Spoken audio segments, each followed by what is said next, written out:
What's good, Washington Commander fans? All right, I'm going to take a deep dive today into um, Adam Peters and Ben Johnson and Bobby Slowik.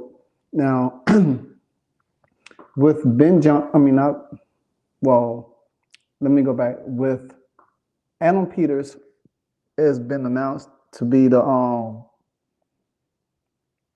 GM. He's the GM for the Commanders now. Um, Many suspect a lot of different changes. Now, there are few coaches that I like, and some of them are young, innovative. I had a chance to watch two of the coaches that's on our radar. One Ben Johnson and one Bobby Slowik for the Detroit Lions and the Houston Texans. Now, we all know the background pretty much for Adam Peters.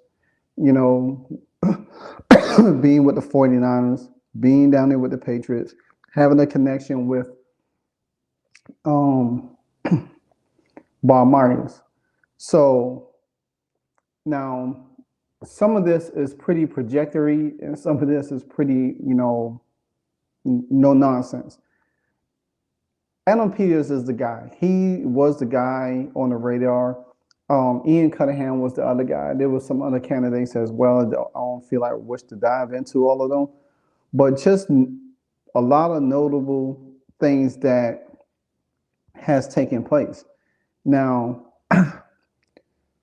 with that being said,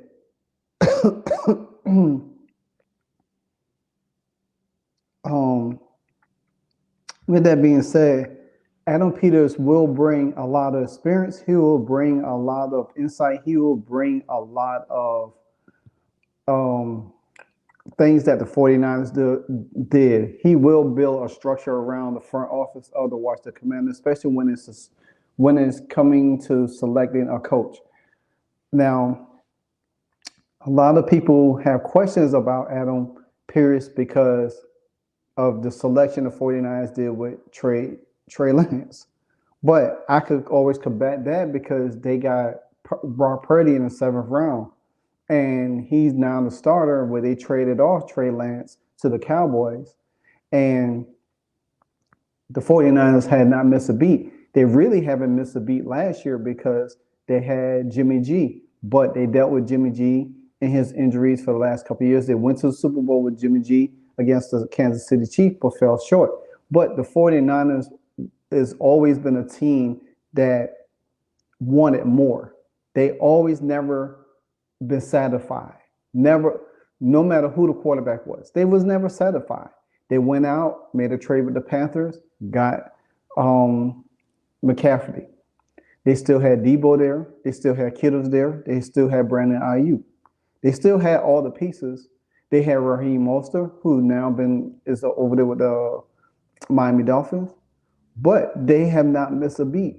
This team continues to improve, and that goes to show the testament of, yeah, they might make a slight bad decision, but it does not overshadow the success of the continuity that this team continue to provide year in, year out, because they always in the playoff. They always seem to get to the NFC Championship game, whether win or lose.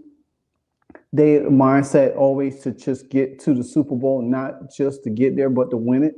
So this team has always been built, along with John Lynch there, and now Adam Peters, who was the assistant GM. Now he's going to come over and bring some of that philosophy into the Washington Commanders front office to build a solid team. And once he builds the team that he needs, it's going to be a sight to see. Now, you couldn't go wrong with Ian Cunningham either. You couldn't go wrong with the GM over there with the Kansas City Chiefs as well. But I think Adam Peters is just a step above all of these guys. And like I said, if you could go back and watch any of my videos, I always said that I have always want the 49ers to be built similar to the Washington Commanders to be built similar to the 49ers, because of that notion right there, because you got a guy that knows personnel. You know, he's been around for a long time. He's been there. Adam Peters will now, Ian Rappaport reported that Adam Peters will now be tasked with deciding on the structure of the building, the leadership underneath him. That includes Martin Mayhew, who was the GM before Peters and was hired, and whose stature is in doubt. And matter of fact, now I don't expect Jason White to be there. I don't expect Martin Mayhew to be there or Martin Herney, whoever else. I think that now Peters is looking to add in them two positions. He's going to move them guys out and bring in who he needs. He's going to interview guys that he wants to be there, that's going to fit the bill to move this franchise into another direction. It's all about moving this franchise. It's all about building this front office. It's all about bringing continuity, structure, leadership, and continuity to this franchise that hasn't been with this franchise over 20 something years. And Adam Peters is the guy. He's young, and you can tell his mind is innovative and everything. Now, a lot of people don't know his background too much, so I'm gonna give you a little detail about it real quick. 21 seasons in the NFL, 3 seasons as the 49ers assistant GM, 4 years as the 49ers VIP of player personnel, 8 seasons with the Broncos, 6 seasons with the Patriots, role in 3 Super Bowl teams. Now, if that doesn't show you how much experience that this one guy has, and Ben had his role in 3 Super Bowl teams, and one of them was the Patriots, the other was the 49ers, and the other one was the Broncos, you pretty much consider yourself, we don't have the right guy, because this is the right guy for the job. This guy is going to take every experience that he needs, and everywhere he went, he has had success. That's the main thing about it. He had had success everywhere he went to. Now, to put a feather on his cap, if he able to bring the Commanders to prominence with some of his hires and who he bring in as the front office and head coach, this and bringing this city a Super Bowl, I don't care if it's 1 Super Bowl. If he able to bring that, Josh Allen is going to like blow his gasket. You know what I'm saying? Because then he's going to do something that a lot of owners haven't done. But me personally, I love the hire. I love the hire about him. I love what he brings to the table. I love what he's going to expect. You know what I'm saying? He's going to expect from this franchise. He's going to expect from himself. And he's not going to be a guy that half-ass do things, if you just say it like that. Now, being that Adam Peters is the new GM for the Commanders, he's going to have probably the 2 best problems that he could ever decide who's going to lead this football team this year in 2024. Now we have candidates. The 2 top candidates is 3 really, but after what I witnessed, I moved one ahead of the other. Now, number 1 is Ben Johnson, the OC from the Detroit Lions. The other is Bobby Slowik from the Houston Texans. The third one was Michael McDonald. And I had Michael ahead of Bobby. But after I really watched the Texans scheme, and knowing that Bobby was with the Commanders back in the day under the Shanahan, you know what I'm saying, with all of them guys. So he's young. He's 36. I think Ben Johnson is like 36, 37. Mike McDonald is up there like 36, 37 as well. So these guys are young. Now, there's been a lot of connections. A lot of people say that He's on the radar for these coaches on the radar. Now, Anthony Weaver, he just had um, his virtual interview with the team last week because the team can't conduct they can conduct virtual interviews, but they can't really officially interview until January 2nd, 22nd, my bad. So that's a couple of weeks. And knowing that the Texans and the Lions already advanced to the next round, so they're going to have to wait a little bit longer, but they can do virtual interview and get a feel of these guys. And so say, hey, okay. And sometimes if you get a virtual interview and you do interviews, then you can really just say, hey, you know what? Boom. Because they already interview a minority, Anthony Weaver. They don't have to interview another minority. They don't even have to give Eric Bieniemy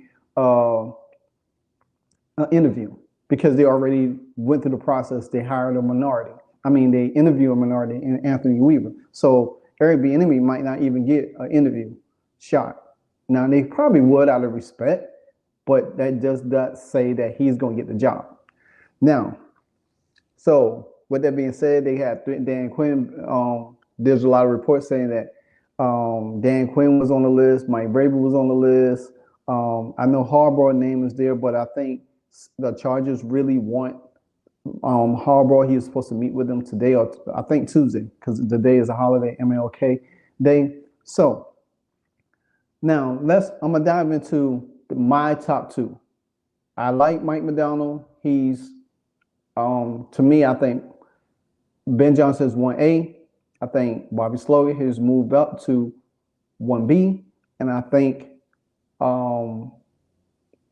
Mike Macdonald is number 2, and I think I got Harbaugh as number 3. Anybody else, I don't see. Now, also, there's one more candidate out there that I watched last night and watching the Green Bay Packers, and it's Adam Shanique. If I'm not pronouncing that right, I'm gonna double check real quick. Adam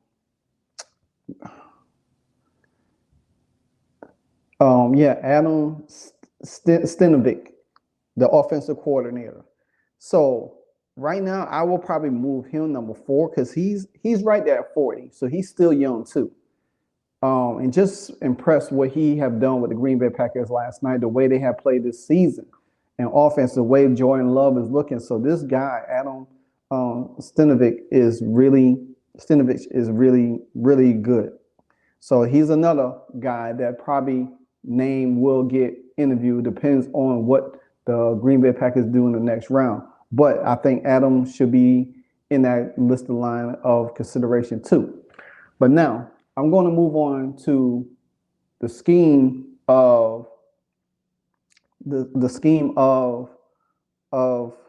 Ben Johnson. Now Ben Johnson uses a lot of different schemes and philosophies, and maybe that is why he is such a hot commodity right now.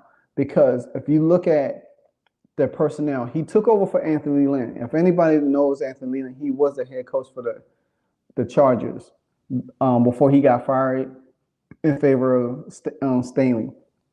But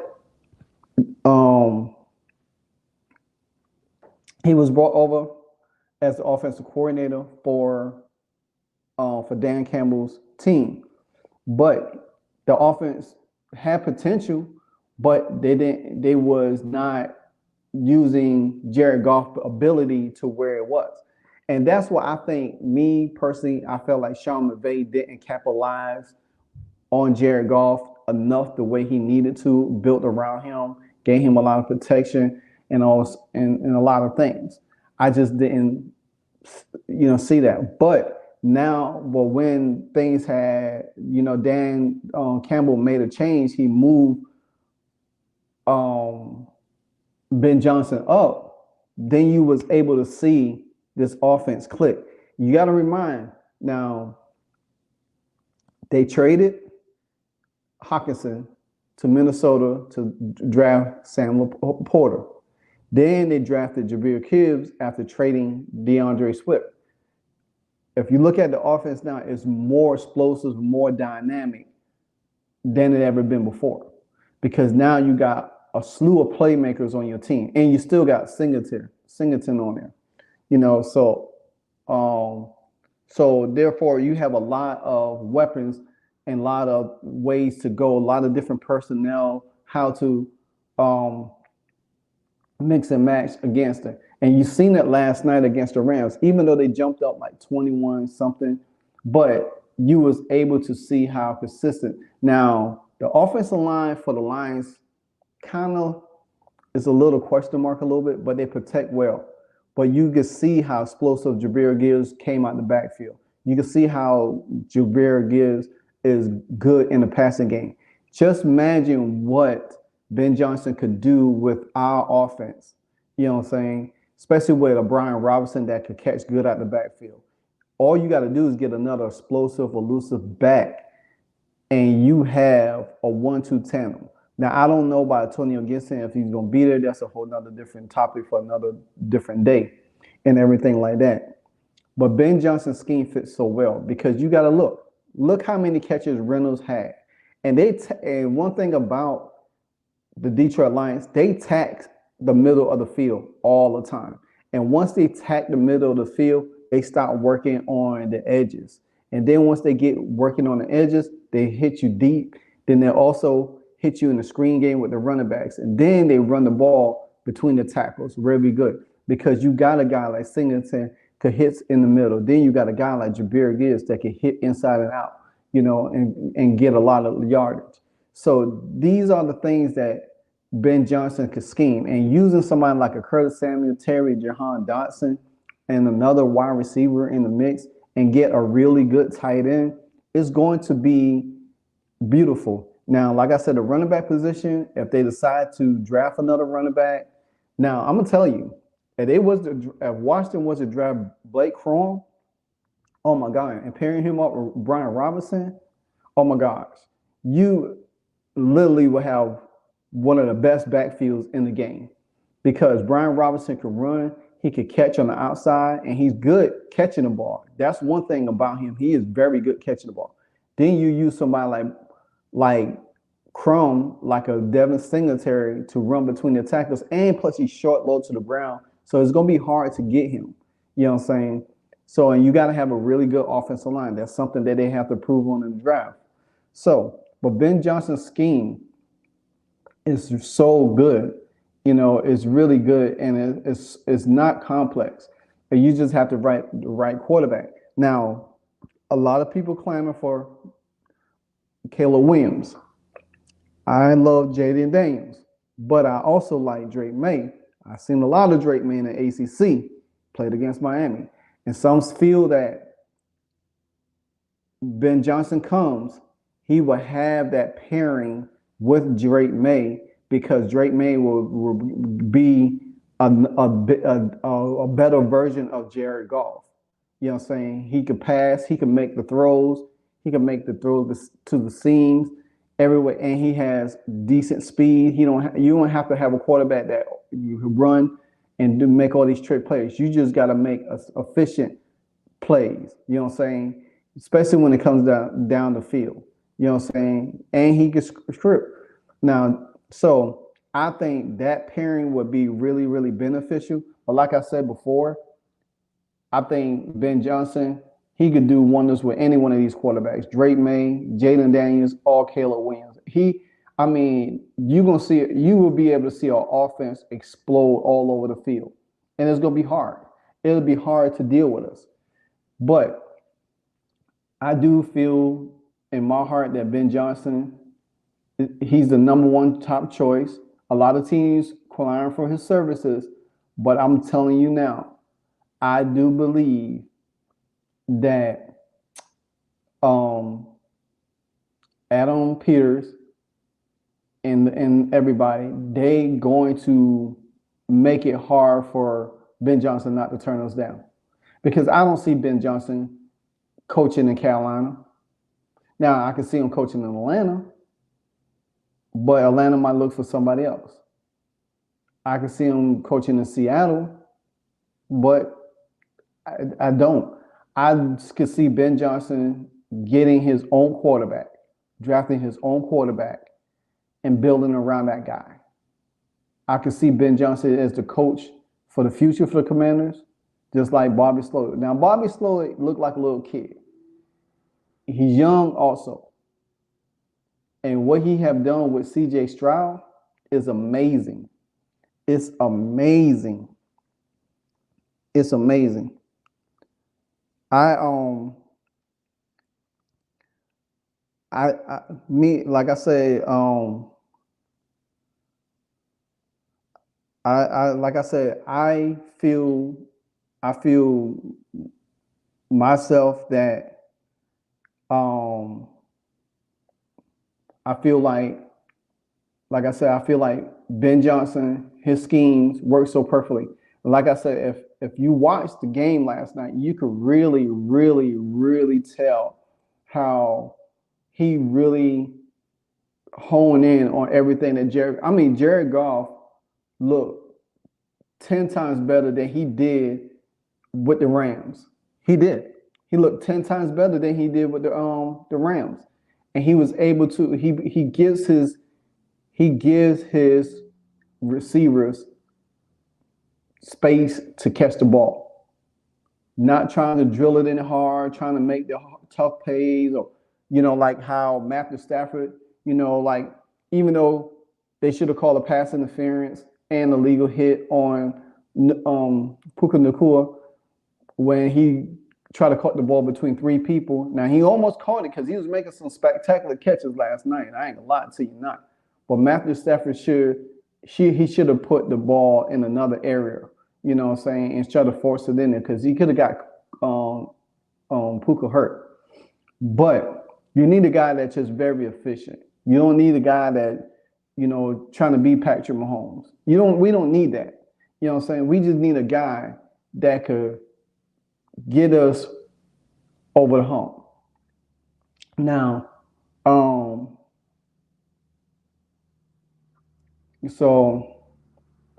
but like I say, Ben Johnson, he fixed Jared Goff by enhancing what he does best, surrounding around him.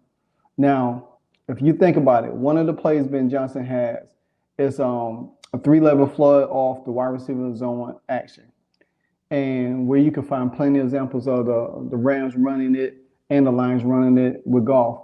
The underneath center zone fake pulls the defense in one direction, and 3 routes spring towards the other direction, and that's where you get to see a lot of this boot flood. You know what I'm saying?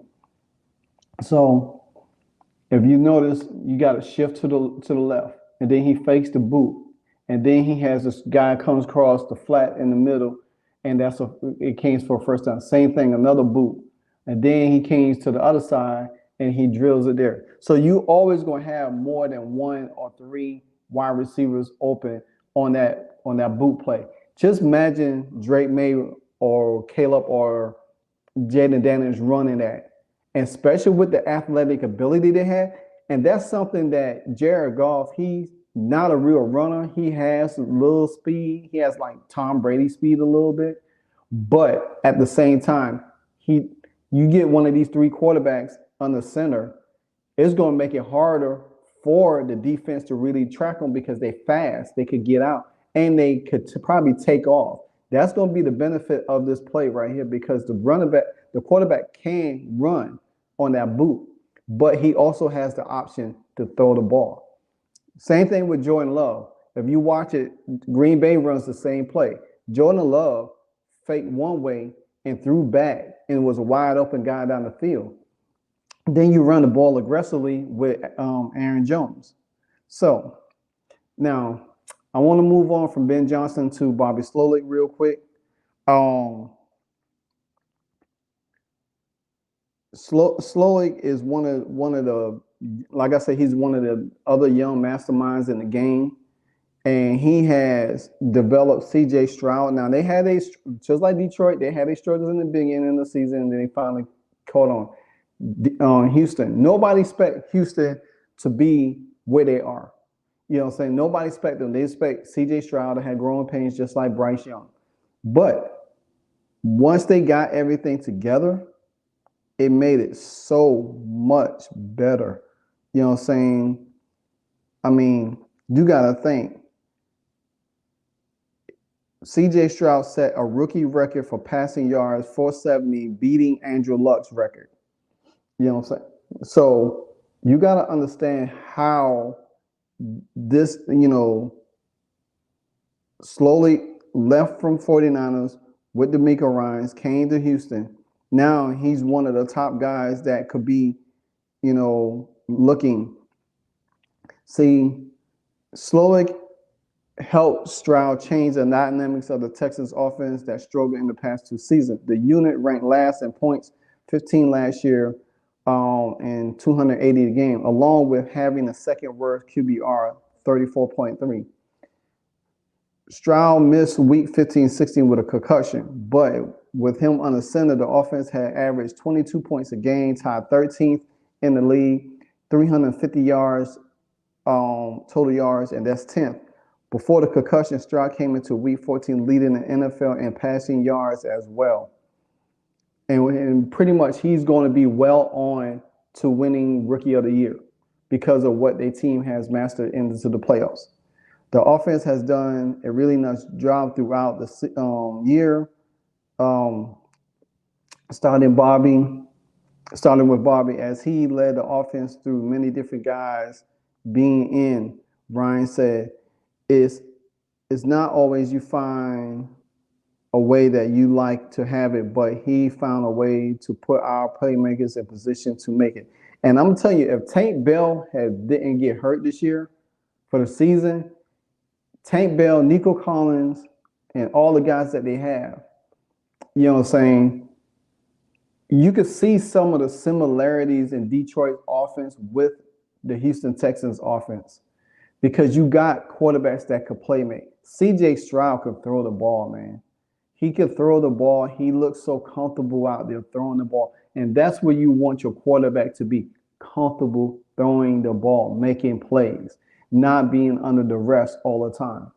And that's something that Washington going to have to really focus on going into next season. Well, this season rather, because you really have to, once you get your quarterback, the offensive line should be the second most important thing that you fix on this team. Then you could build through the other areas, like the defense, add pieces here, free agency, piece here and there, because you do have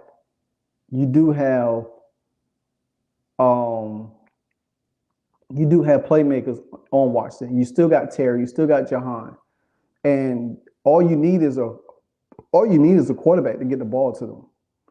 That's all you need. And I feel like Bobby Slowik and Ben Johnson could bring a unique chemistry, a unique set of dominance. And I just want to say this. Both of these coordinators, even Mike McDonald, even Jim Harbaugh, these coordinators know how to run the ball. That's the thing. They don't shy away from utilize the run game, even though their teams look more pass dominant, but they utilize the run a lot. They will run the ball. You know what I'm saying? And if the run is working, they probably gonna go more to it. That's something that the New England Patriots did with Tom Brady back in the day. New England was able to beat you in many different facets of the game. They could beat you in a grinded out game. They could beat you by running the ball. They could beat you by passing the ball. Hell, one game, they could beat you just by passing the ball all game long. Then they turn around next game and beat you by running the ball. Then there's a mixture. I literally watched them throw the ball the whole first half. Then the second half, teams thought, well, they're going to just throw the ball again. Guess what they did? They turned around in the second half and run the ball all on you the whole time. That's how you beat your opponents. You keep changing up. And Washington and Ron Rivera and Eric Bieniemy did that. Eric Bieniemy came in and thinking that this team was the Kansas City Chiefs, and all he wanted to do is throw the ball down the field constantly. You can't do that. You can't do that. There's no way in hell that you can just throw the ball all game long. You know what I'm saying? And your offensive line is trash. It doesn't make sense to me. So with that being said, I do hope now. One little nugget before I sign off. Ben Johnson and Bobby Slowik Adam Peters will be conducting a virtual interview with these guys on tomorrow. So I'm looking forward to see what happens with that. And like I said, you can't officially do in-person interviews until January 22nd. So, but hopefully the virtual interviews goes well. And this is going to be an anniversary because these guys going to bring something to the table that Washington never had before. But like I said, Ben Johnson's number 1A, Bobby Slowik 1B. So I think, but most likely Ben Johnson's going to end up with a job. Now, if he was to take the Carolina job, I think Mike McDonald and Bobby Slowik would be the next choices for the Commanders. But I think Ben Johnson will get the job. There's no doubt that Ben Johnson won't get the job. They want him. They want him bad. But they're just going to review other candidates. And me personally, I think Bobby Slowik stay with the Texans another year and see what they do with C.J. Stroud. I think he could be I think his name could come off the board easily next year if he stay one more year as an OC. I think he'll be right in the prime position to do that. So, like I said, but I don't wish none of these young coaches to go to Carolina though, because David Tepper is trash as an owner. Another Daniel Snyder. But again, like, comment, subscribe, hit the notification bell anytime I drop a hardcore video. Until then, Live Wire Sports, and I'm out.